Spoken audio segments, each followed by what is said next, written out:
everyone. On behalf of Indian National Trust for Art and Cultural Heritage, INTACH, and the INTACH Conservation Institutes, I extend a very warm welcome to our distinguished speaker, Professor Sharada Srinivasan, and everyone who has joined us for today's talk in the Conservation Insights 2020 lecture series.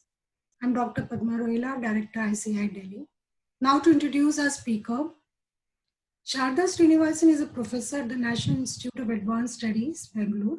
She received the Padma Shri, the fourth highest civilian award from Government of India last year in archaeology, that is 2019.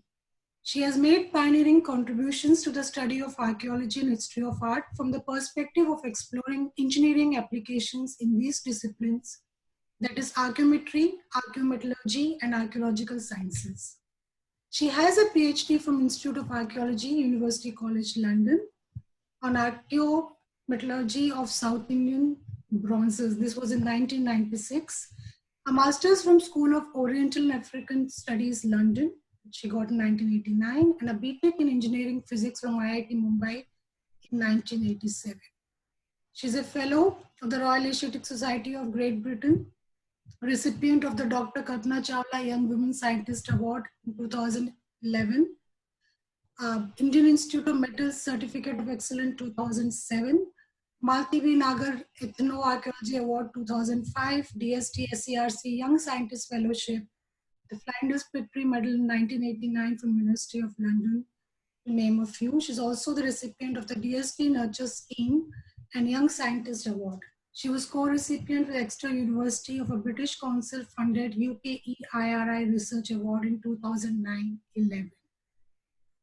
She has been a Forbes Research Associate at the Department of Scientific Research and Conservation, Freer Gallery of Art, Smithsonian Institute, USA in 1999, and Homi Bhabha Fellow at Indian Institute of Science, Bangalore from 1996 to 1998. Her landmark contributions have included archaeometric characterization of bronzes of South India using lead isotope analysis, archaeometallurgical studies on ancient mining and metallurgy in southern India, studies on root steel, and documenting artisanal technologies such as mirror making and bronze casting at Swaminarayan.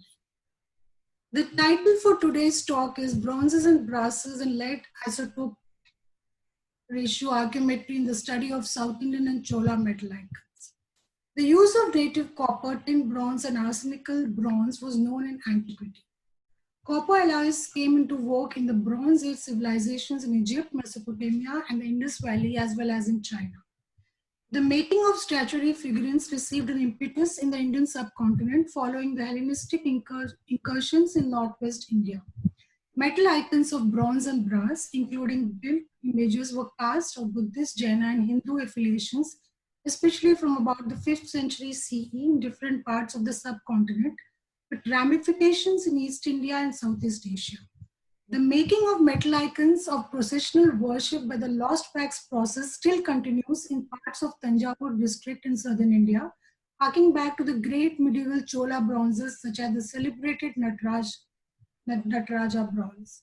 The talk points to the usefulness of archaeometric techniques in the classification of metal artifacts, the application of lead isotope ratio analysis and compositional analysis in the study of South Indian metal icons, which proved useful in providing a diagnostic method of telling apart bronzes of different periods, and for authentication that will be discussed today in this talk. Some issues in conservation will also be briefly touched upon. Before I invite Professor Srinivasan, may I please request all of you to put your microphones on mute. As per the request, what we'll be doing is we'll be taking the questions at the end of the session on the 14th. The reason being that there will be an overlap of certain topics. So most of the questions might get answered on the 14th itself. So please do type in your questions. I'll keep track of them. But we'll compile them and take them all at the end of the lecture on Friday. So that's when we'll have the final question answer sessions. So today we'll listen to the talk and the question answer session will be followed on the 14th. But please do type in the questions as they come because I'll be compiling and I'll be taking about those on Friday. Thank you, Professor Srinivasan. So we continue with your presentation. Welcome, ma'am. Thank you. Thank you so much, Padma. Can you hear me all right now? Because yesterday, or do I need to speak a little Much, loud? much better. Clear. Audible. Thank you. Thank you. So it's a great pleasure to be back here on this series of the INTACH Conservation Institutes, on the Conservation Insight series. And yesterday we covered various topics related to Indian metallurgical heritage. And today the focus will be more on bronzes and a little bit on brasses, but primarily also looking at lead isotope ratio archaeometric studies with respect to South Indian bronzes. And of course, you're looking at a very celebrated image of the Chola Nataraja bronze of the 11th century from Kankodu Vanithavam, which is in the Government Museum, Chennai, which is one of the prized artifacts and artistic accomplishments of the Indian subcontinent.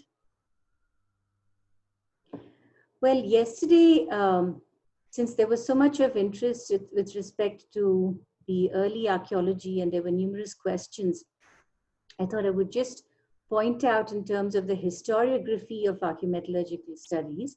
It is an interdisciplinary branch of archaeological sciences that is concerned with the applications of scientific investigations in the study of art history, archaeology, anthropology, and craft traditions with respect to implications for the documentation and conservation of heritage. And of course, archaeometry pertains mainly to metallurgical heritage. And it is also interesting that the term historical metallurgy was earlier used a lot, especially by Ronnie Tilecoat, who was the founder of the Historical Metallurgy Society, and that primarily related to industrial heritage in Britain and then Europe, and that tradition also continues and also other parts of the world. And the term archaeometallurgy specifically came into usage in terms of the Near East and the Levant in the 70s, particularly in the Institute of Archaeometallurgical Studies in London, which was established by one of the well-known archaeometallurgists, Benno Rothenberg. And as I was pointing out yesterday following the question, so a lot of the early studies in archaeometallurgy was done on the Levant, which was one of the main areas where early copper mining evidence is found going back to about the 5th millennium BC. For example, you're looking at some of the remains in the Timna region in Israel, which shows evidence for Chalcolithic copper mines, and so on. And so some of the early, let's say the systematic approaches to archaeometallurgy perhaps all developed in these sort of early studies. Well, coming to the Indian subcontinent, of course, we do have early finds of the copper bronze repertoire, which is particularly found in the mature Harappan period. And as mentioned yesterday, copper, of course, is a soft metal. So tin was alloyed to make the bronze harder for making weapons and prior to the use of iron in the Bronze Age cultures of the world. And one of the very famed early metal icons is the dancing girl from Mohenjo-daro. And it's also interesting here, if you see, I've put in a photograph of an excavation that was being conducted at Dholavira, which I had visited. And you see the Rabari women are wearing these shell bangles, which go all the way up their arm from the bottom to the top. And that's very similar to the way the Mohenjo-daro dancing girl has her arm full of bangles. So there are these continuities which seem to stretch across so many centuries. And as far as these early repertoire is concerned, the Mohenjo-daro dancing girl is a low tin bronze, and typically here the lead content did not exceed 10% or so. And you also have the finds from Daimabad. Of course, there has been some debate as to whether these are actually Harappan or late Harappan. Well, it is, it's been thought that it is late Harappan, about 1500 BCE, but there's also been some debate about that. But certainly these are also cast low tin bronzes. And this is actually quite interesting also when you look at the lugs below the elephant with the holes. And I point that out also because when we talk about the South Indian bronzes, they were actually processional icons for taking around in procession, and many of them have loops into which the bamboo poles would have been inserted. So, of course, it's only a speculation, but it's interesting that it does seem to bring to mind perhaps this kind of idea of being carried around for some purpose. So this is a view of the citadel area in Dholavira. And Dholavira, of course, is not made of stone, but it's made, it's not made of brick, unlike Harappa and Mohenjo-daro, but it's all made of limestone, dressed in carved limestone, again, of very standardized sizes, which also show that they were able to use the copper bronze repertoire for, the chiseling and so on. And I was given a few samples. Of course, I'm still working on some of it, but this was through the ASI and Dr. Bish and so on. And you're looking here at some debris from Dholavira, from the southern reservoir area. And we had undertaken some bulk analysis of the specimen. And it is a bit of an irregular looking specimen. And so it's not clear whether it seems to be from some kind of processing stage, whether it was the casting because it is oxidized and mineralized and so on. And there's no other traces of lead or arsenic or tin or anything. And there's also not that much sulfur, so perhaps it's not from sulfuric smelting in that sense. So anyway, it's just to give an indication of some preliminary studies. But it's also interesting that you do find the lead, but as metallic lead, for instance, you have these very tiny specimens of lead beads from Dholavira and Harappa. And yesterday I was talking about the great skill in miniaturization in the repertoire of the Harappans. And this is another example of that. So, but you'll see that the dancing girl, for instance, is unleaded. So the lead seems to have been there, perhaps prized for the black color and used as a separate metal, but not always alloyed a lot in the bronzes. And tomorrow when I talk about the heightened bronzes, I'll return to that point. Now, just to point out some of the types of alloys that are found in early antiquity in general. I talked about the tin bronze, and tomorrow we'll have a lot more of that. But I thought I would also point out that you also see the use of arsenical bronzes. And arsenical bronzes actually were quite widely in vogue in Mesopotamia. And of course, in this case, the arsenic was not extracted as a metal in antiquity, but it was likely to have been a byproduct of the smelting process as an impurity in the copper ore. And that's how you get a lot of finds of arsenical copper. And for example, you do find very spectacular examples of these bulls in Mesopotamia and so on, which are said to have been made of arsenical bronze and so on. I did find a specimen that I analyzed from Mahorjhari, which is a megalithic site in the Vidarbha region in the central Deccan in Maharashtra. And it is one of the sites associated with megalithic contexts and so on, which is slightly better dated, and it has a carbon date or two of about 700 BCE. And if you look at this bangle, it is also found to be an unleaded arsenical tin bronze. And since, of course, one of the primary aims of material characterization and the INTACH Conservation Institute eventually is to be concerned about problems of conservation. So it's quite interesting that if you see the way the corrosion has eaten in from the outer surface into the grain boundaries, and how one could identify this as being arsenical bronze is that you also see the formation of this whitish Cu3As, this compound, which you would find in arsenical bronze typically. But it has no lead, but it does have 10% tin. So it seems like the tin was alloyed to an arsenical copper, which had the arsenic as an impurity. And in fact, arsenic also has the property that it tends to segregate towards the surface. So sometimes you get a rather silvery color in these arsenical bronzes, though of course that was an unintentional perhaps outcome.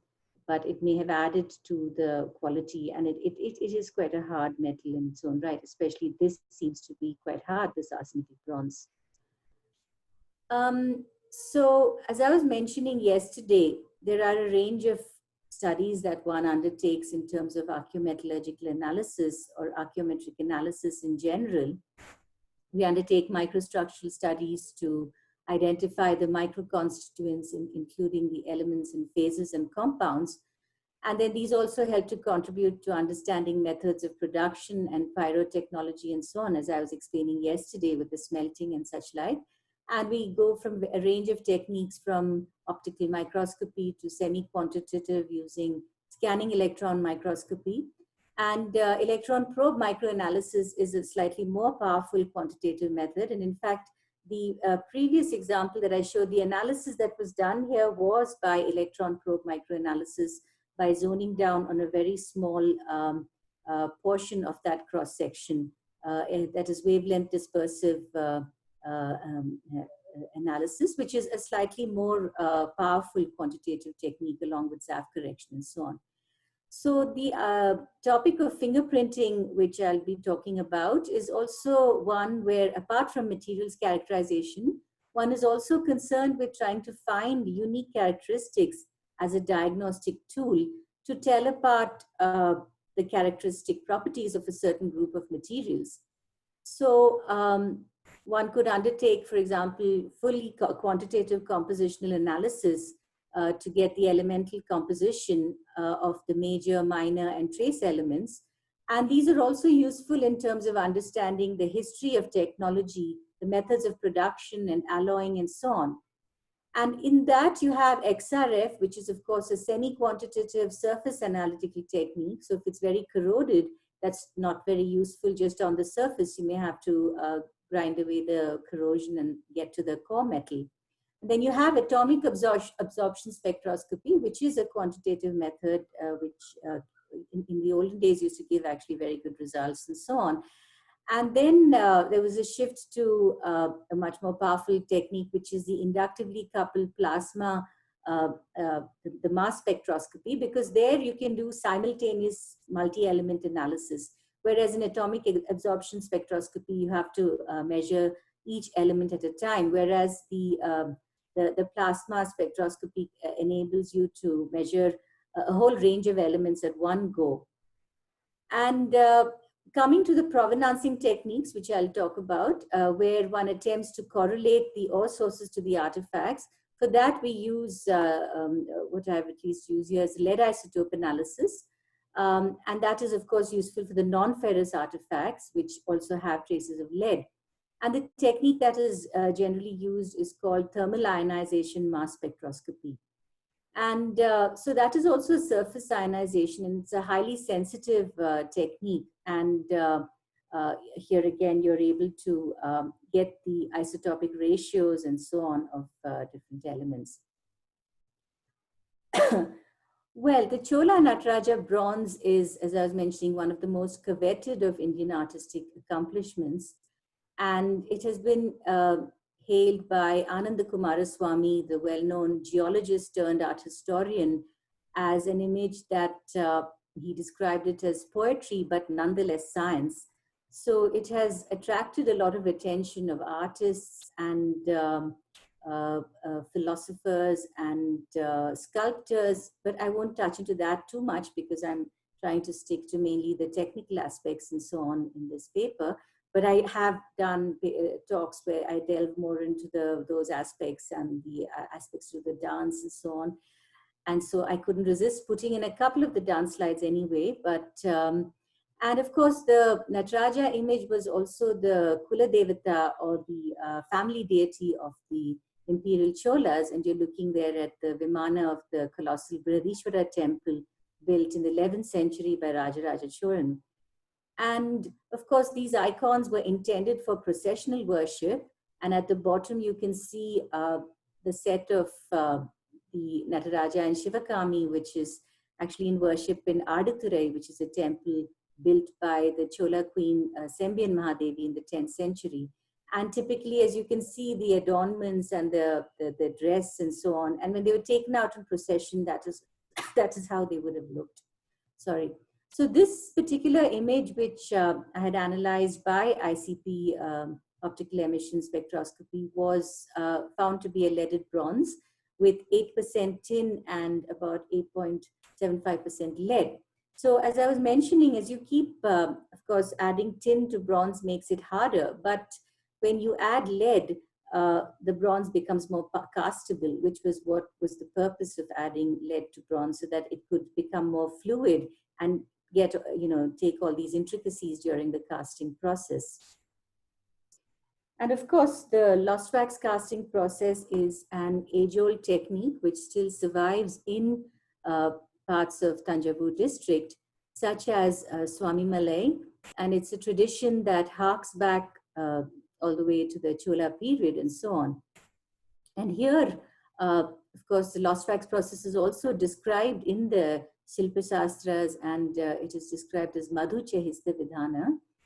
And typically, and I'm here you're looking at the photographs from the workshop of Radha Krishna Sthapati of Swami Malay, a very renowned master craftsman of a very long lineage. And the icon to be cast is carved entirely in the wax. And once this wax model is made of solid wax, then the model is invested with numerous layers of clay, different grades of clay, to form the mold. And once the wax model has been encased in the mold, it is then heated so that the wax is expelled. And once the wax is expelled, there is a hollow cavity created within the mold. And then the metal is melted, and then molten alloy is poured within the mold so that it fills in this cavity and takes the shape of the cavity with all its intricacies and so on. And so these are the various stages of the lost wax casting process. And it's also interesting that the term in Tamil for the casting process of the mold itself is karu, which is also analogous to the womb. So it is almost, it conveys a sense of the birthing process in a way. And there's also a very beautiful and evocative verse of Andal where she compares the mold to rain clouds, which are pregnant with rain, which is the liquid wax. And of course, to the heating also, it's very interesting. They use cow dung cakes and so on, which burn off completely. So there's complete combustion, and they reuse a lot of the mold materials and so on. So it's a very sustainable process, though of course they don't use much of safety equipment and so on. So now coming to the problems in the authenticating and dating of the South Indian metal icons. Now, few of these images were ever inscribed because obviously they were intended as processional icons and deities. Particularly the Hindu images were not often inscribed, though you do see donor inscriptions on Jain bronzes or Buddhist bronzes. And there are all these continuing traditions, so that compounds the problems in the dating and authentication. And of course, as we know, there are also these questions of the pilferage of icons and so on. So it is relevant to try and explore whether one can find some objective criteria based on the compositional or metallurgical profile, which can help us to create a tracer or a fingerprint for the particular artifacts. And there are, of course, certain other kinds of techniques in a way. Now, as I was mentioning, the South Indian icons are mainly solid cast, whereas you see that, for example, here you're looking at some Southeast Asian images, and quite often the Southeast Asian images are not solid cast, but hollow cast, which means that there is a clay core first which is made, and then a layer of wax is put on the clay core, and then it is covered with numerous layers to create the mold. And so when this mold is melted out, there's a thin layer of metal which is cast where the wax model was, so that it saves in terms of the usage of metal. And in fact, several of these images, because they have retained this clay core, that does provide certain methods of dating where you can actually do some thin section analysis of the clay core or thermoluminescence dating, and you can do some characterization and then maybe tell apart images from different sources which had used different sources of clay and so on. But of course, with the South Indian images, we don't have these kinds of options. And for instance, here, Reedy found that the mineral clinopyroxene in Khmer bronzes could be used as a distinguishing factor from Thai bronzes and so on. So when it comes to the metal icons, the technique that is really available to us when they're solid cast is to undertake the metallurgical analysis in terms of the compositional analysis of the major, minor, and trace elements. Now, when it comes to the minor elements, apart from copper, I mean, these images were mainly leaded brasses and a few of them leaded bronzes. Now, I will say that very often they are described as panchaloha, which means 5 metal icons. But in actual practice, there are not 5 major alloying constituents in that sense. They are mainly, so when we say leaded bronzes, it's primarily copper, lead, and tin. Or if it's leaded brasses, it's copper, lead, and zinc. And occasionally there may be a little bit of tin and so on in the brasses, or vice versa, a little bit of zinc in the bronzes and such like. But there's no distinctive 5-element composition. So I think this panchaloha is more a ritual or shastric term. And also, of course, in the modern parlance, when you talk to the sthapatis, they say that they do add, if the client wants, they'll add a very small amount of gold or silver, more as a shastram or something. But if you think about it, these are large solid cast images. So even if you did add a few tolas of gold or silver, in fact, I had one made like that, which myself and my husband, we went and got a Panchaloha icon cast with these little bits of a few, additions of gold or silver. But they don't really show up in the casting. And when you do the analysis, as you can see in this slide, the gold and silver constituents are really below detection limits. So they're not really significantly alloyed in that sense. And what was interesting is that you do see that there are differences in the composition across these different groups of bronzes which are analyzed, such as and I analyzed about 130 representative metal icons from leading collections primarily in the Government Museum, Chennai, about 80 of them, and then another 50 or 60 from the Victoria and Albert Museum in London, and also some other collections such as the British Museum and so on. And so then, of course, I classified them according to the well-dated images first and the criteria for those. So you see here that they're grouped under the pre-Pallava and Andhra, and then Pallava, which is around 600 to the late 9th century, and then the Vijayanagara Chola bronzes, which is also what one describes as the imperial Chola bronzes. And so that probably goes on from about 9th to the 11th century. And then you have what I usually call the late Chola bronzes, which I've classified here as Chalukya Chola, because there is also a shift in terms of the ascension to the throne of a prince of the Eastern Chalukyan dynasty, so just for clarification.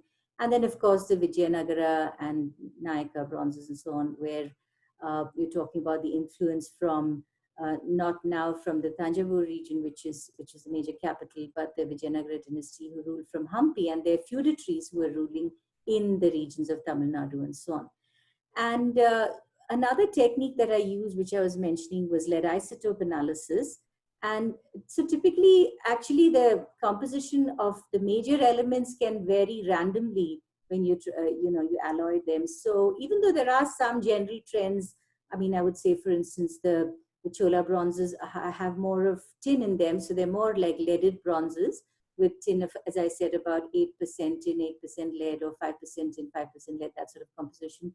And there is maybe a little more usage of brass in later periods and that sort of thing. But still, to large, and yet at the same time, you do see some brasses in the earlier periods. So the alloying of the major elements was a bit random.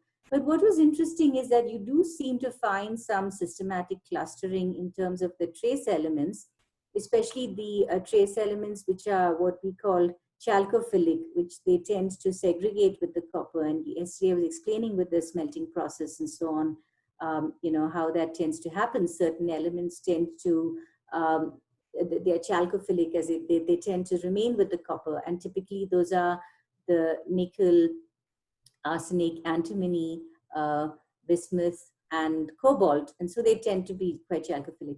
Gold and silver are also chalcophilic, but I found here that they were not that useful in providing a tracer. And maybe that is because there were some random elements which were added. But certainly I could find that there was much more of a clustering in terms of the other elements mentioned, nickel, arsenic, antimony, bismuth, and cobalt, which could perhaps relate to the ore sources. So what one could suggest then is that there is some difference in the metal sources which were being used across these different periods, Chola from Vijayanagara and so on. And of course, elemental analysis to some extent can only get us this far because there are a lot of random variables in terms of the smelting process and so on. But where the lead isotope ratio analysis can become quite useful is that the isotopic ratios, of course, they don't change. They are unchanged from ore to metal or whatever through the smelting and so on. And lead in particular has this property that the isotopic ratios do vary across different mineral deposits of lead because it is based on some geochemical aspects to do with the formation of the ore deposit and the radioactive decay of uranium and thorium and so on. So it's quite interesting that you can measurably see that there are different and distinctive lead isotope ratio characteristics for different ore deposits. So what this means is that if the metal has been made from, if the alloy has been cast with lead in particular from different ore sources, then there can be this clustering based on this factor, and that can be useful to distinguish between different groups of bronzes.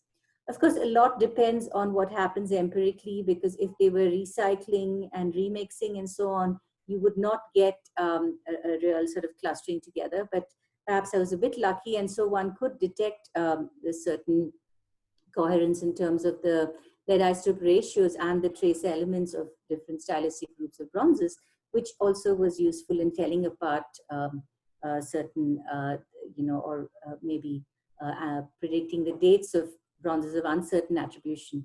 And I also try to use a lot of well-dated images or better dated, you could say. For example, this is a image of Kali from Senian Vidudi, which has a paleographic inscription dated to about 10th century, and the lead isotope and trace element ratios for that also fell in line with the Chola dating. And I also tried to use some seals as well, dated seals and copper plates and things like that. Now, while we are on since I was talking not so long ago about the casting process, I should also mention, of course, I did already, I think, make this point about the Panchalohas. So I thought I would also show some of the microstructures. And just on top over there, you're seeing this unfinished Vishnu of the 13th century from the Prince of Wales Museum. And now that is unfinished, and you can see, I also wanted to highlight this feature called the runners, which you do see in some of the unfinished bronzes, because metal is not very fluid as such. It tends to be quite viscous. And sometimes, especially if it's a solid casting, then it won't flow very easily into all those bits. For instance, you have the attributes and things like that. So it needs to flow in there.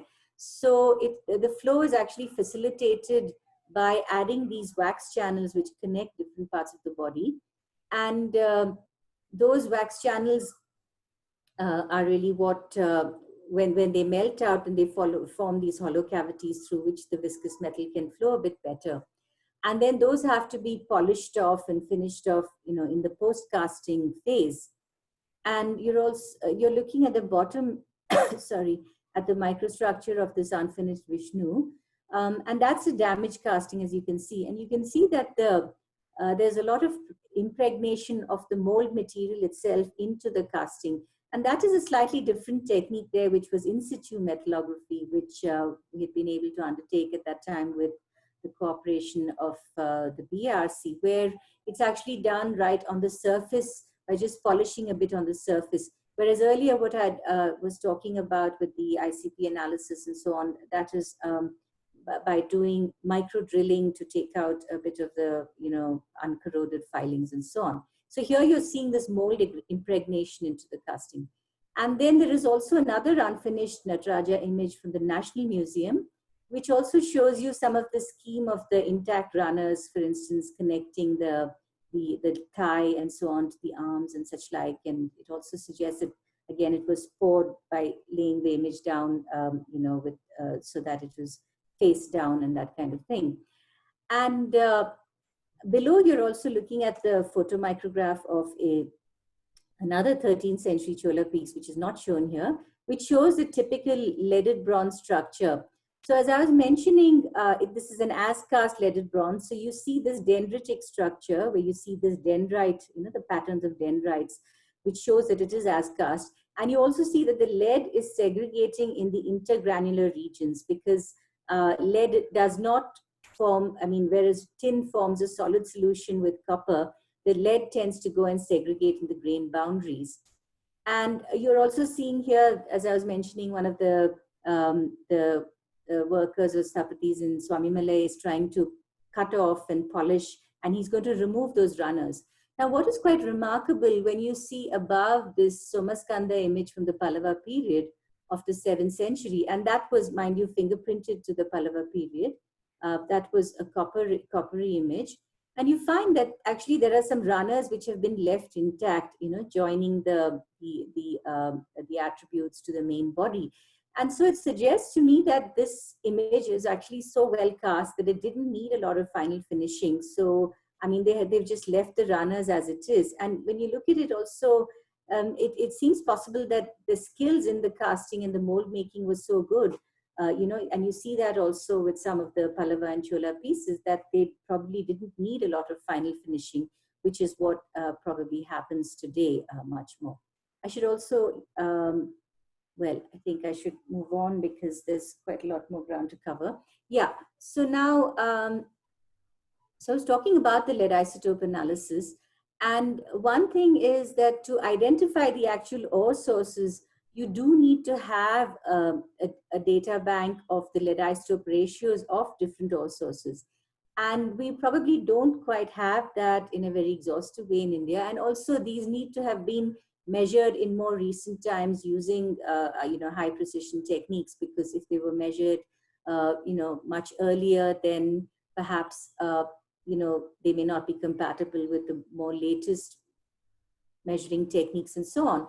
But I was able to use this thermal ionization mass spectroscopy, which had been developed in the Oxford Research Laboratory for Art and Archaeology at that time with the Gales.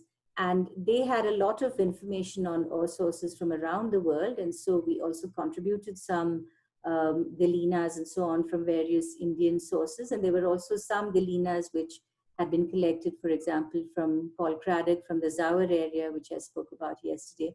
So this is a lead isotope ratio plot for typically the lead isotope ratios of PB 208 versus 206 versus PB 207 versus 206.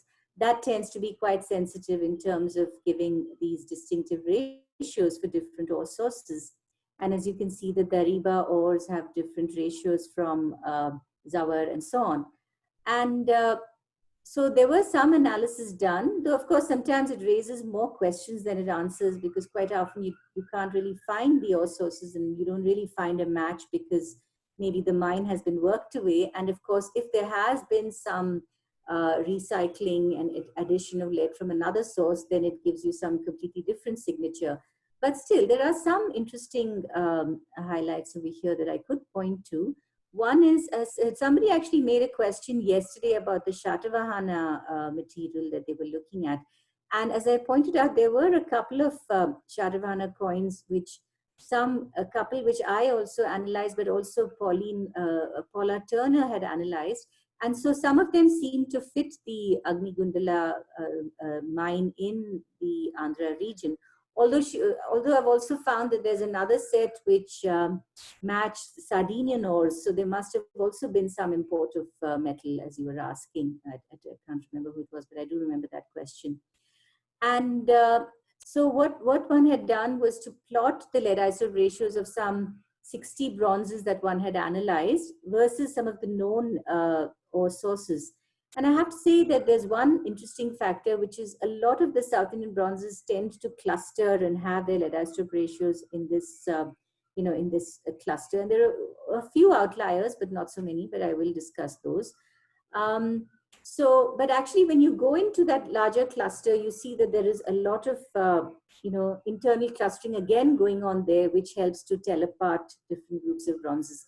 Now, the two images that you have on the side there, The one on top is a Jaina Tirthankara Santinatha image from the Victoria and Albert Museum, which I had been able to do the lead isotope analysis for. And for that image, the ratios actually closely match the Ambaji mine in Gujarat, which is would make sense because that's a Solanki period mine. And at the bottom, interestingly, is a Buddha image from Kanchipuram from southern India. And that one was found to be a 21% zinc. Um, and that actually had lead isotope ratios which fitted Ambaji mine as well. So both these are brasses with about 21 to 24% zinc, and they seem to have come from somewhere there in Ambaji. And so it shows that there was some trade of metal going from different parts of India, from Western India and so on. And also, of course, we do know that Zawar was one major area for zinc production, but whether there was or at least brass production and so on, whether there were other sources, I think one still needs to look at some further investigations over there. And one more interesting aspect, well, actually one other interesting aspect of this was there was some Aegean brass from Thermi, which also fitted these lead isotope ratios for Ambaji. So whether, some of the Aegean brass was also coming from there is also quite interesting. So there are all these aspects which one needs to explore further. Now, but one interesting aspect, so as I said, that there was that group of clustering of South Indian bronzes, the lead isotope ratios, but when you expand it out, then you see there's a lot of internal clustering which has some coherence. For instance, the imperial Chola bronzes tend to cluster within this ellipse, showing that they all have, maybe even if it is a larger mining area, the lead seems to have been coming from one part of that, so that they tend to cluster together. And the Vijayanagara images have slightly different lead isotope ratios, which clustered into that ellipse 2A, as I've pointed out, because the Chola is mainly in the 1A ellipse. So, and there were also these minor clusters, which also had some internal coherence, even though sometimes if it's just mixed lead, then it can be just clusters of 2 or 3 and so on. And amongst those, one of the interesting findings, I spoke yesterday about the metallic zinc from Zawar, but there was also a zinc coin ingot. And as I was talking about the distillation process where it forms in droplets, so this coin ingot, which seems to have also formed and which was of metallic zinc, that had a Deccan Brahmi inscription, and that had lead isotope ratios which closely matched these other artifacts from the Andhra region, such as this Deccan, this brass oil lamp from the Krishna Delta, which is from the Victoria and Albert Museum, which had 13% zinc and 8% lead and 11% tin, as well as this Avalokiteshwara image, which is also attributed to the early Andhra region. So all of these seem to have had some internal consistency. So even though one isn't able to pinpoint the source of it, the fact that there is a certain consistency in terms of the dates of those is also meaningful, meaning that they were made from some similar batches of metal. So one can point to some affiliation there in terms of chronology and such like. And coming to the Chola versus Vijayanagara material. So these are this Parvati from Nidur of the Parvati from the Somaskanda set of which is in the Government Museum, Chennai. Now that had a very typical early Chola lead isotope and trace element trends. And so did this Parvati from Thiruvengimalai, again of the early Chola period. And if you see that they're also quite stylistically, they do bear some similarities to the Shivakami from Karaiviram in Thanjavur district. And the Shivakami from Karaiviram is one of the very few Chola images which actually have inscriptions. And it has a pedestal inscription of the date of 917 CE and the name of the king, Parantaka Choran. And that is actually a photograph from Nagaswami's book there. So these do seem to fit both stylistically with the early Chola parameters and also with the trends as seen with some copper plates and things like that. Now, a very interesting case though is if you look at the far side, there is another rather lovely looking Devi image, the Parvati from Kuriyakadu, which actually was attributed by the museum also to the 10th century. And it's also partly because sometimes when you see a well-made bronze, you think, ah, well, that has to be Chola, and the not so well-made bronzes, that must be Vijayanagara. But actually, the fingerprint of that came out to the Vijayanagara period. It matched the lead isotope trends closely of this Rama image, for instance, and some other Vijayanagara bronzes, such as the Sambandha, that is, you can easily tell that that is Vijayanagara as you expect, and that fitted the Vijayanagara lead isotope ratios and trace element trends. And this Rama image also is a brass image of about 21% zinc there. It's not a bronze. And this Parvati, of course, the Parvati is a coppery image. So that actually fitted the lead isotope ratios very well of these Vijayanagara images. And then when I went and looked at it closely again, when you look at the ornaments, it's not really a Chola piece. I mean, the ornamentation has a lot more, in common with the Vijayanagara pieces, rather more, done in a slightly more wiry and simple sort of way. So in a way, the analysis enabled me to go back and make a reassessment of the stylistic aspects. And so that's really where the power of technical analysis and all that comes in. And another factor which I had tried to take into account in terms of trying to explore, the basis for the difference in the trace elements. And this is perhaps preliminary finding, and it's a speculative finding maybe, but there is some evidence, as I'm pointing out here. So this is actually the photograph that you're seeing. Of course, right on top, you're seeing a photograph from Hampi, the Vijayanagara capital. And you're seeing, in fact, the 16th century Malayavanta Raghunatha temple, which I put in there because of the way the temple rises from the midst of the geological formations, and it's been built with all that around the Inselbergs and so on. And so Hampi is not far from Tintini, and it has several other mineral-rich geological zones there.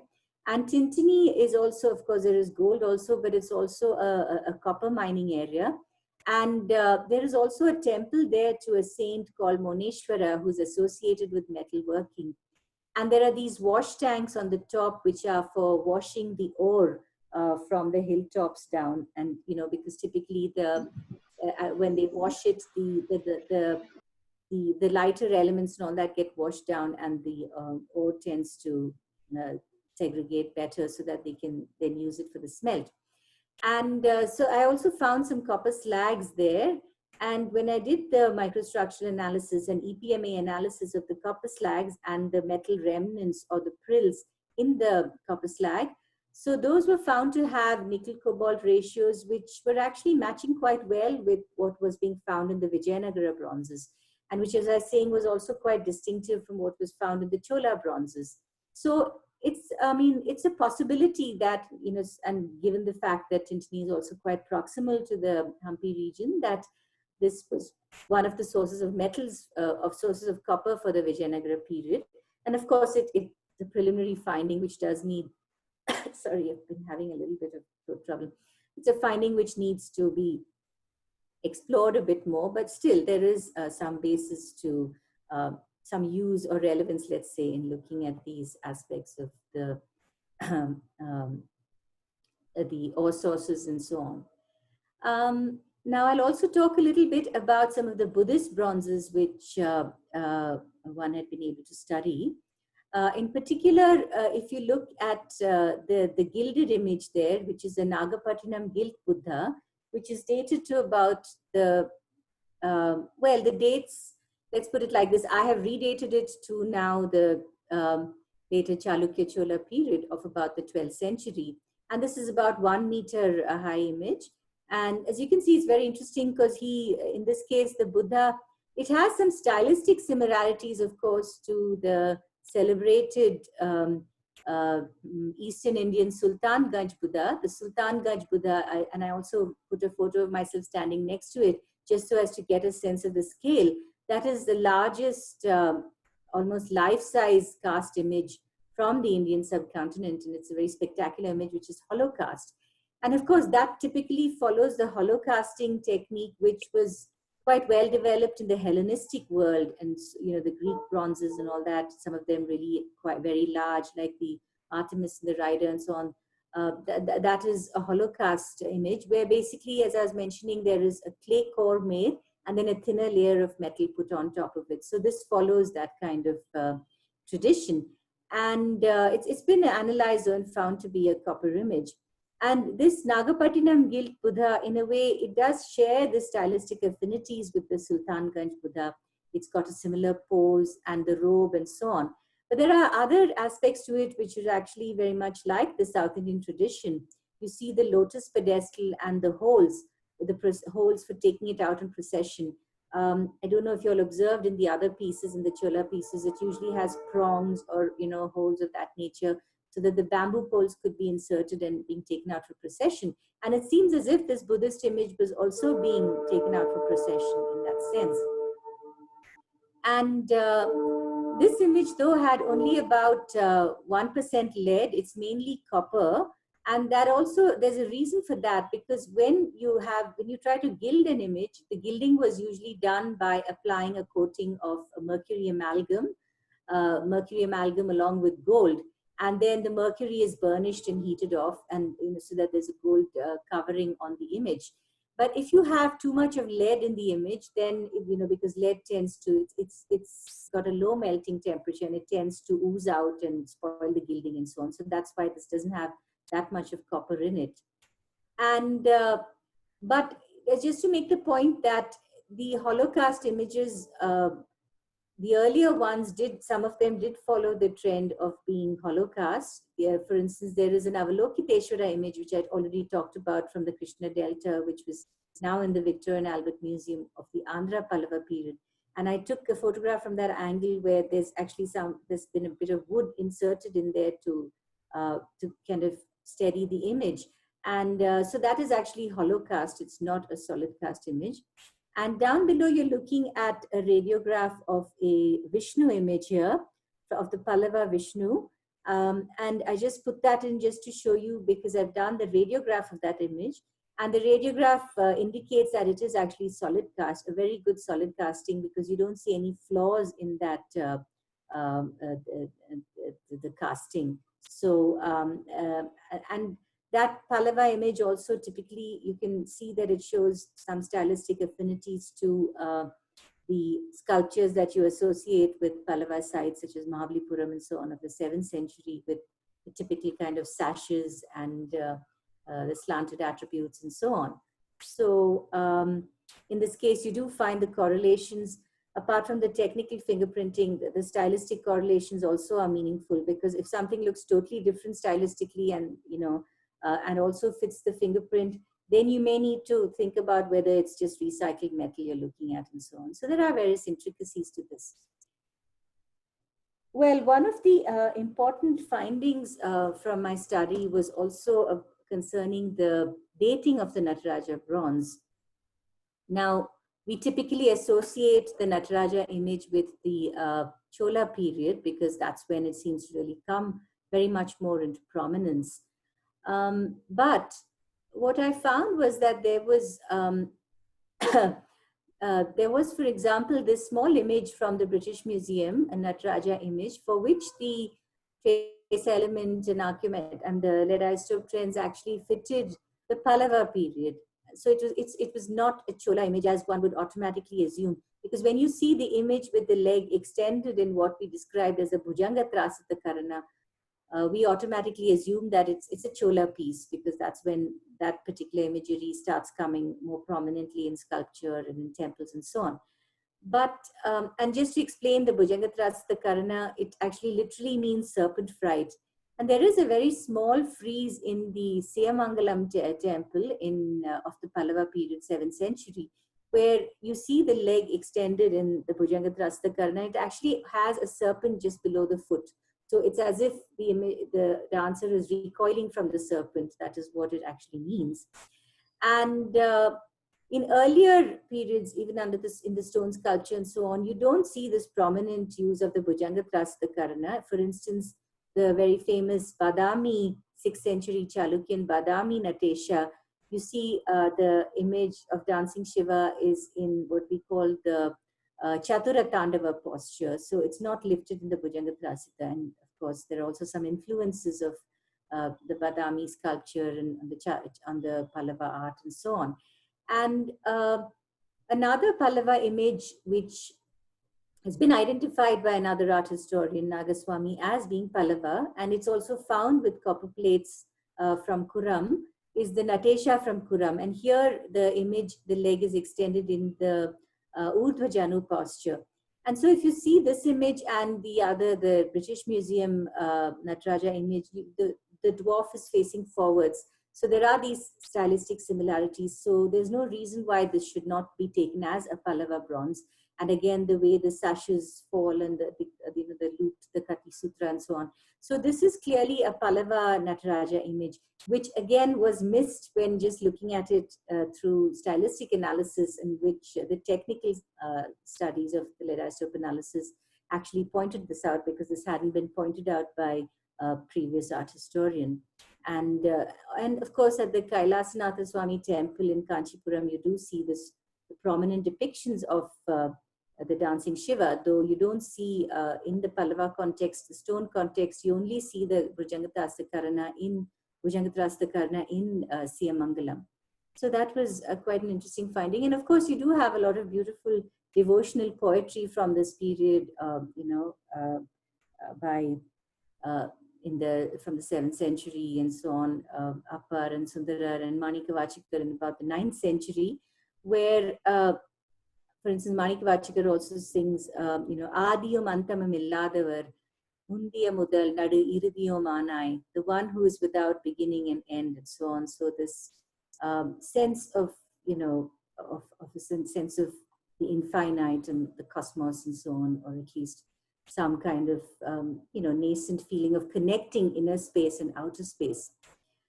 And one more point that I will make, concerning the worship of Nataraja at Chidambaram. And of course, you also have at Chidambaram the tradition of the priestly communities of the Dikshitar. And typically the Dikshitar also wear their hair in a bun. I meant to put a photo of that, but somehow I missed that. And I wanted to point to this one image of the Mela Perumpalam Nataraja, which is attributed to the late Chola period from technical fingerprinting. Again, earlier art historical analysis had put it at 10th century, but the technical analysis suggested this late Chalukya, Chola, or 12th century period. And here you also see these very prominent ganas, who are playing instruments and so on. But note the hairstyle, because as you see above, the Nataraja from Kankodu Vanitavam with 8% tin and 8% lead, that has these very majestic flying locks,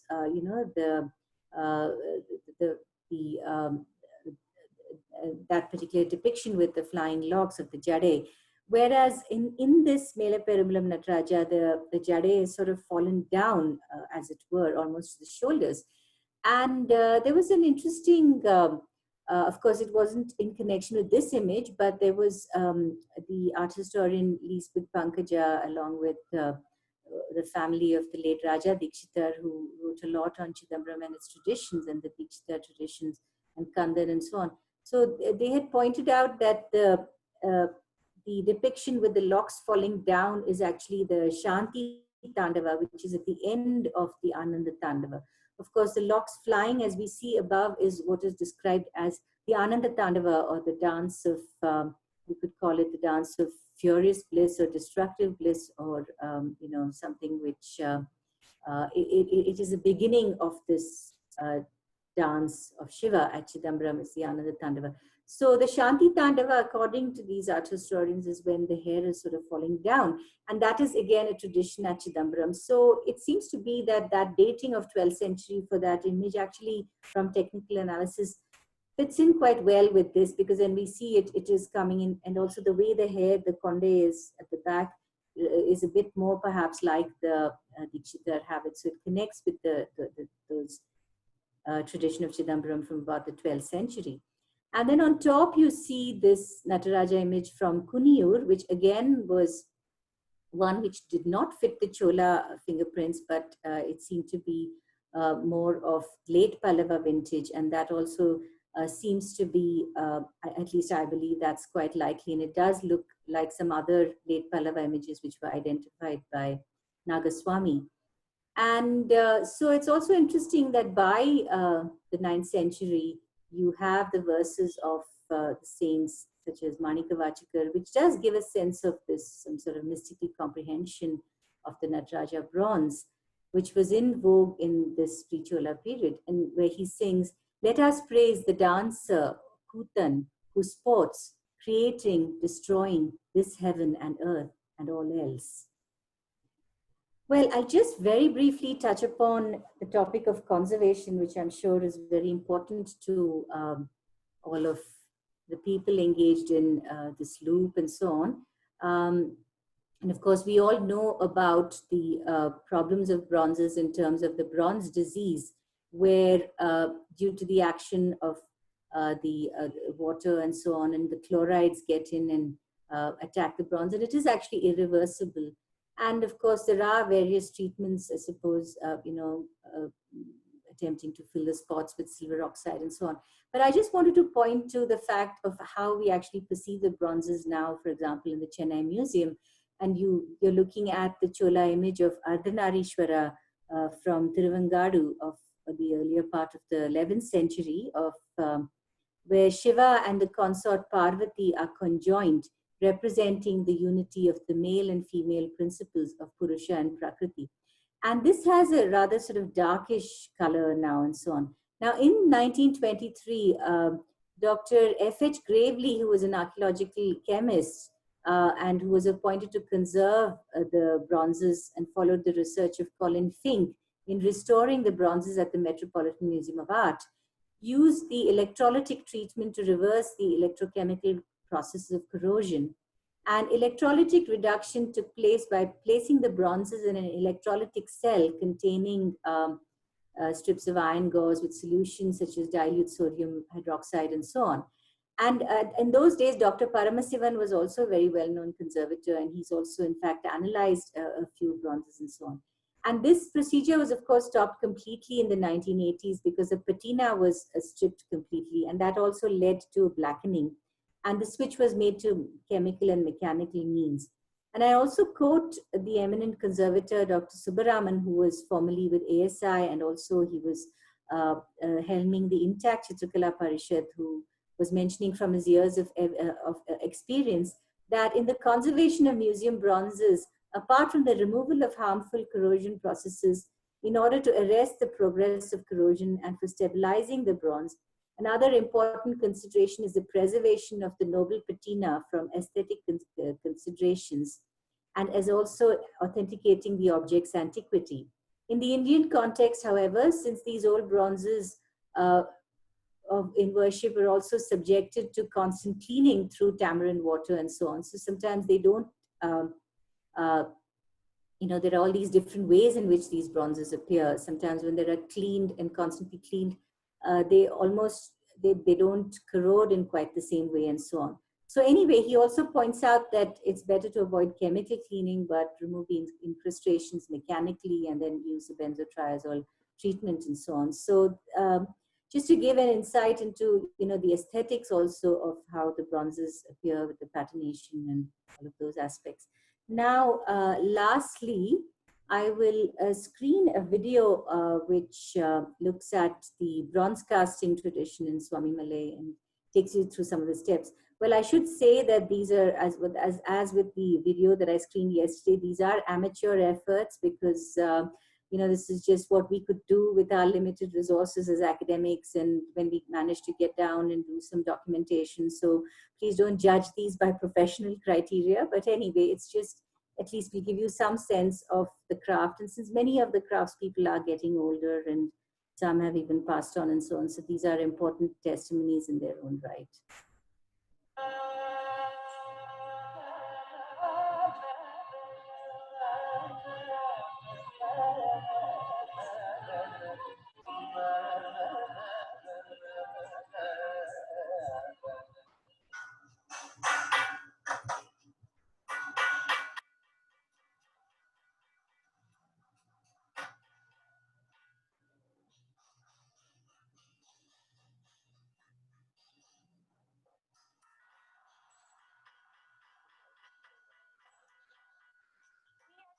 In India, in the southern part of India, in the state of Tamil Nadu, and 30 kilometers from the historic town of Thanjavur, where 1,000 years ago, magnificent temples were built and bronzes cast by the famous Chola dynasty of the 10th century.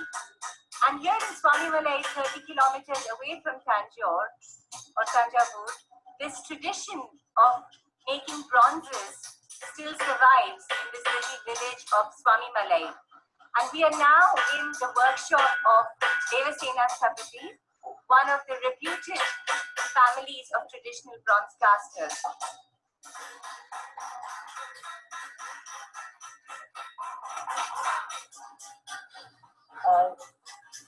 Soften the wax.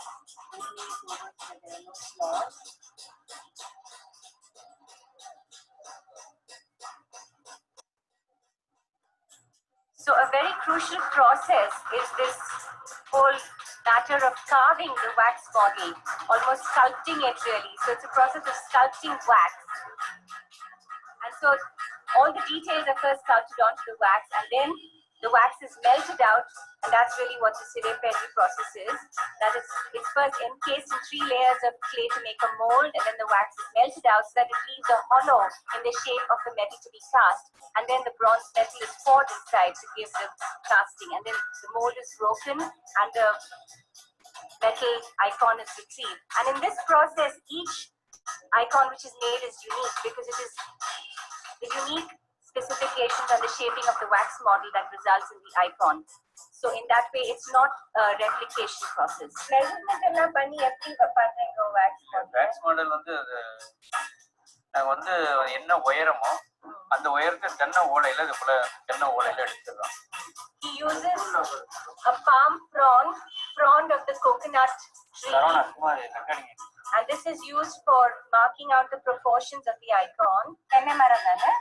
Coconut, which is tenne.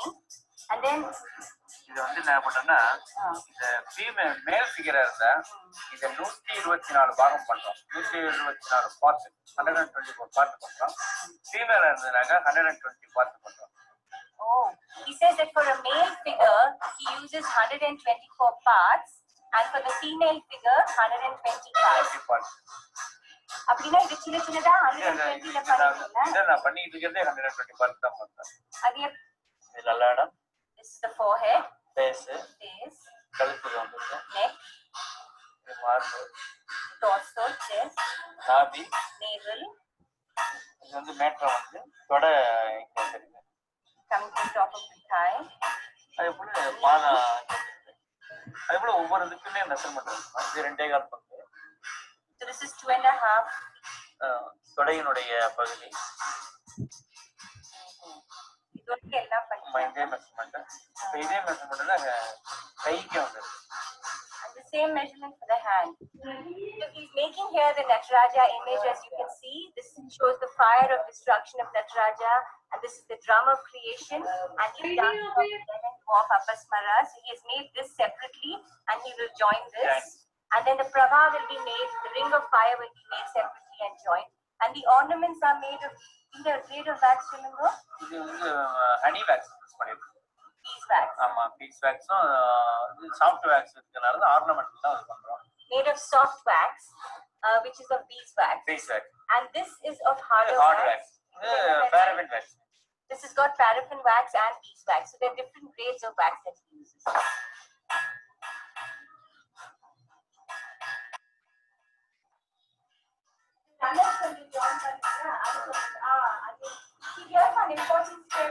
One very crucial process is that of attaching the runners, because metal is, although it's molten, it doesn't flow very easily. So he's showing here how the process of joining runners to make the metal more castable is done.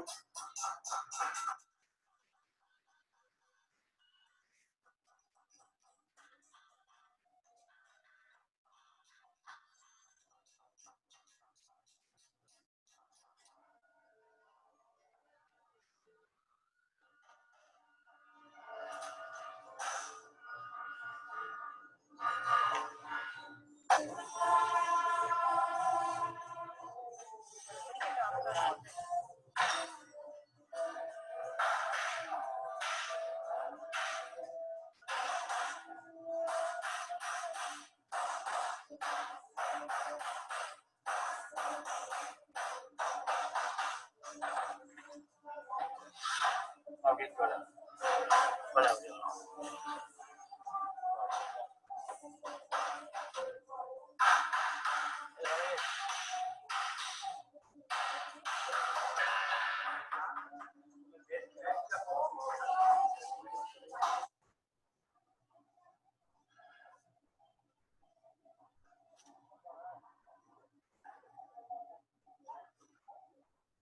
மண் ஆத்துல தான் கிடைக்கும்.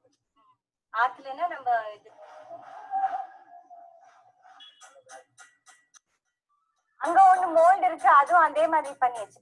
So this is our third day here when we are passing through Swamimalai again, and we are looking here at the stage when the wax model has been made.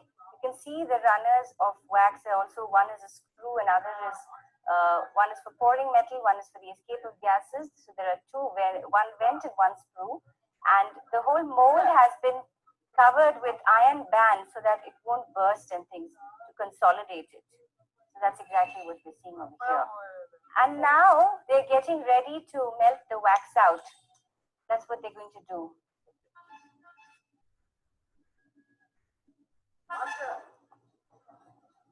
Oh, this process we should see.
As such, the lost wax technique has quite an ancient history. I mean, in the Indian subcontinent alone, it is thought that the very fine Mohenjo-daro dancing girl, dating back to about 2500 BC, may have been made by the lost wax process. But of course, there was a big break, and it's really from the early centuries AD that Images started to be cast very widely in India for Hindu, Buddhist, and Jain purposes under the dynasties such as the Guptas and then the Pallavas in the 8th century and then the Cholas in the 10th century.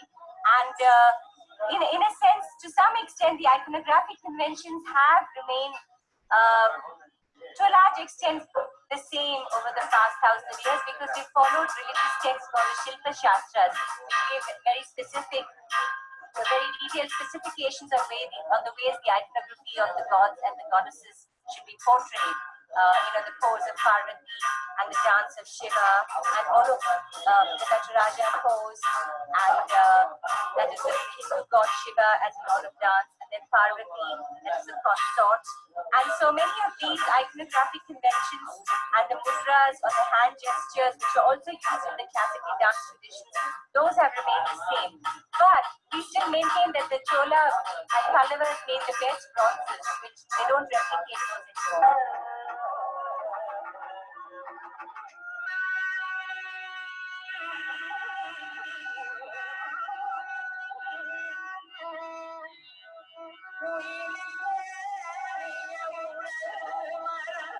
So we are here in the Thanjavur Art Gallery in the historic city of Thanjavur, the capital of the Chola dynasties back around the 10th to 11th century.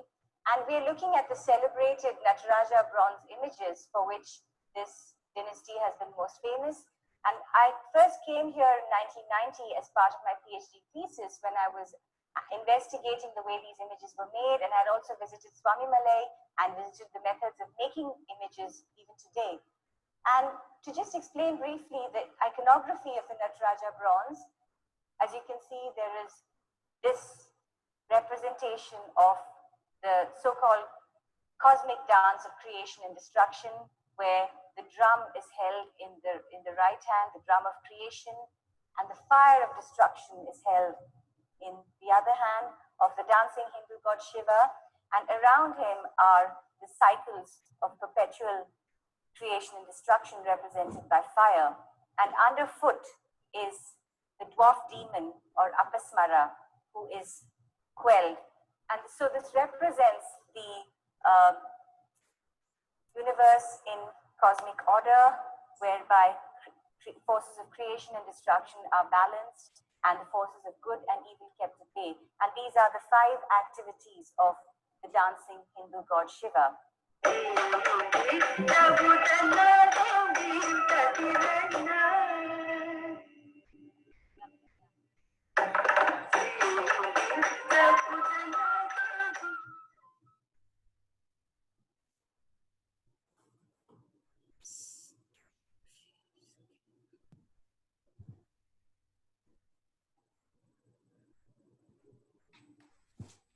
So I think that comes to the end of the presentation. Thank you so much. We do have questions, but as you said, as you requested, can I just go over them so that we can kind of get a sense? The question is, of course, Raja period Panchaloha, was it also not Panchaloha in its true sense? The Chola bronzes of Raja period, that was a question. Next was, how was lead added in glass? And a reference to Czech Republic, where certain glass items are with lead and you notice absolutely fine finish. So do you have any, can you throw some light on how this was achieved?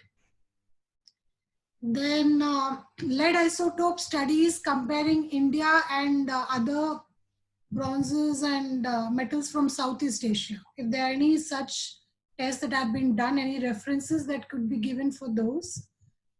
And a very interesting question is, how were the temperatures controlled? How these crafts, when they were doing the melting, how were people able to control melting phases and temperatures of non-ferrous metals without furnaces, control instruments in those ancient days?